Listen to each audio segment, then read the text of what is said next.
You do you, boo. Have you ever heard that? Jesus tells us something similar, but not quite like this.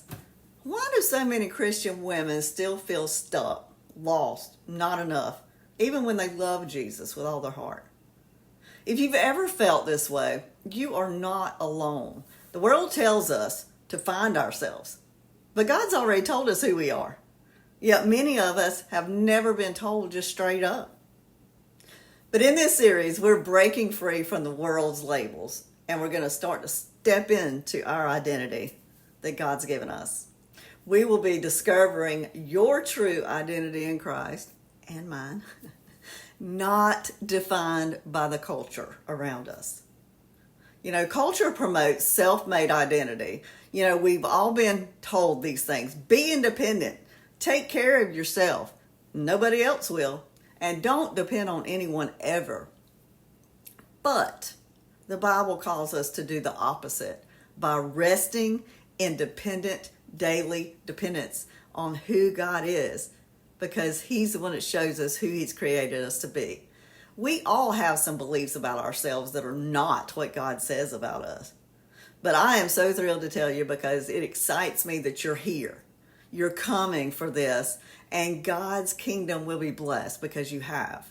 When He shows you who He is, He shows us who we are. And beautiful things happen there just because we start walking in who we were made to be. So we're going to look at the Bible for a minute. I could spend all day here calling out who God's called us to be, because it's made such a difference in my life, versus who we think we are, who you think you are. But I'm going to keep it short for today. Genesis 1:27. So God created human beings in His own image. In the image of God, He created them, male and female. And then Jeremiah 1:5. I knew you before you were in your mother's womb. Before you were born, I, God, set you apart and appointed you as a prophet to the nations. And now, from one of my favorite scriptures, Psalms 139. This is 1-6. Oh Lord, you have examined my heart, and you know everything about me. You know when I sit up. You know when I stand up. You know my thoughts even when I'm far away. You see me when I travel and when I rest at home. You know everything I do. You know what I'm going to say even before I say it, Lord. That's scary. You go before me and you follow me. You place your hand of blessing on my head. Such knowledge is too wonderful and too great for me to even understand. Oh, I love them. Now skip down to verse 14 and 16. It says, thank you for making me so wonderfully complex. Your workmanship is marvelous, how well I know it. You watched me as I was being formed in utter seclusion, as I was woven together in the dark of the womb.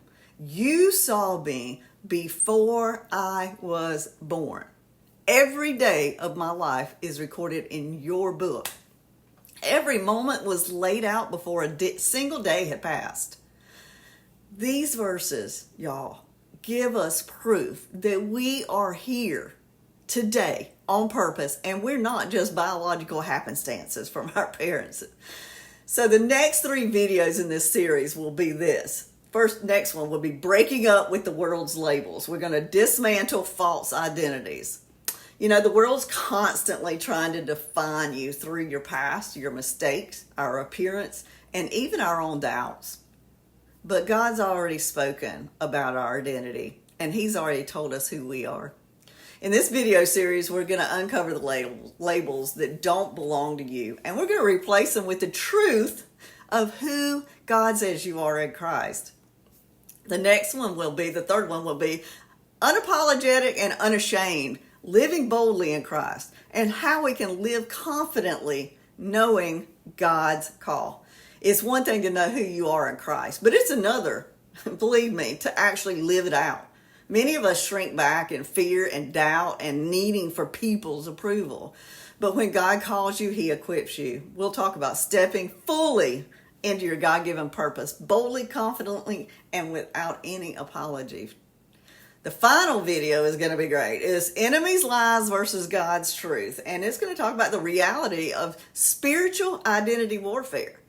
The enemy will do anything and everything he can to make you doubt who you are, your identity. If he can keep you stuck in fear and insecurity, confusion, he can keep you from walking in the fullness of God's plan for you. This video is going to expose the lies of the enemy and teach you how to stand firm in God's truth, using the word as your weapon to fight back and walk in all the victory he gave you. As we come here to the end, what do you believe about yourself that God might not be believing or saying? We all have wrong beliefs about ourselves, and this is why this series will change us so much if we let it. If this video is valuable to you today, please share and subscribe. Ask a friend to join this journey, and y'all come along with us as the next 4 weeks. Today will be the first one. You can join the community, get emails with more of this kind of stuff. But just remember, next week will be dismantling false identities, and I cannot wait. I love y'all, and I'll see y'all in the comments below.